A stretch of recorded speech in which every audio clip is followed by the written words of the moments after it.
Istilah belajar sepanjang hayat bukan isapan jempol semata. Usia nyatanya tidak menghalangi siapapun untuk belajar dan menuntut ilmu, tidak terkecuali untuk para lansia.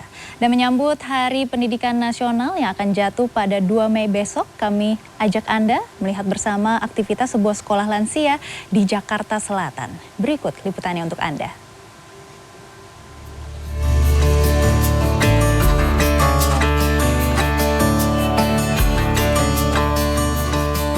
8 tahun sudah Sri Gumanti purna tugas setelah 40 tahun mengabdi sebagai guru seni di sekolah dasar. Atas kemauannya sendiri, nenek 7 cucu ini tinggal berdua dengan suaminya di kawasan Pondok Labu, Jakarta Selatan. Meski memiliki keterbatasan gerak karena faktor usia yang sudah menginjak 68 tahun, Sri enggan hanya berdiam diri di rumah. Kemauannya untuk terus bersosialisasi dan belajar terfasilitasi dengan adanya Sekolah Lansia Fatmawati di Pondok Labu, Jakarta Selatan. 2 kali dalam sebulan, Sri berkumpul dengan 90-an lansia lainnya untuk mempelajari beragam materi. Salah satunya, materi vokasional melukis kaos seperti ini. Saya paling suka dengan dimensi sendi, yaitu sangat menginspirasi. Jadi kalau kita mempunyai gambaran apa yang kita lukis gitu, seperti materi hari ini yang saya peroleh langsung dari dosennya, kita melukis di kaos itu sablon, seperti sablon, tapi ini melukis. Jadi di situ lukisannya menggambarkan keindahan alam. Sekolah Lansia Fatmawati di bawah Badan Kependudukan dan Keluarga Berencana Nasional ini sudah berjalan sejak tahun 2023.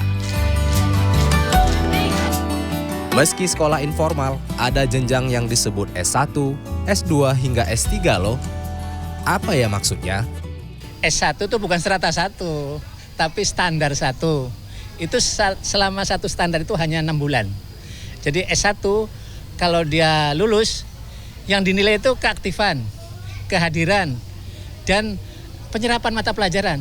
Kalau 3 itu dinilai lulus, kita naikkan ke jenjang S2. S2 juga sama, 1 semester juga. Menurut Direktur Ketahanan Keluarga Lansia dan Rentan BKKBN, Niluh Gede Sukardiasih, program sekolah lansia dibuat agar para lansia mampu mandiri. Hal ini perlu dilakukan mengingat jumlah lansia semakin banyak. Per tahun 2020 saja, jumlahnya mencapai lebih dari 10% dari jumlah penduduk.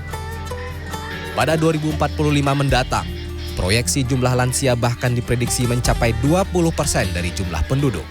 7 dimensi lansia tangguh, namanya ada vokasional, spiritual, ada fisik, ada lingkungan gitu, asas sosial daya, ada ekonomi kan gitu. Jadi mereka kita kumpulkan, loh kamu bikin apa sih butuhnya?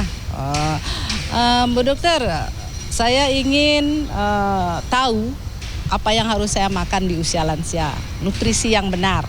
Kita siapkan narasumbernya. Gitu. Saya ingin seorang psikolog atau psikiater bagaimana menghadapi cucu yang nakal atau menantu yang cerewet seperti itu. Jadi kurikulumnya berdasarkan kebutuhan mereka. Sejak dimulai tahun 2022 lalu, saat ini terdapat lebih dari 400 sekolah lansia yang dimotori oleh BKKBN tersebar di seluruh Indonesia. Jumlah ini belum termasuk program sekolah lansia yang dijalankan oleh lembaga swadaya masyarakat yang juga memiliki semangat serupa. Semata agar lansia tetap produktif dan ceria di usia senja. Mahardika Utama, Sony Sulistiono, Jakarta.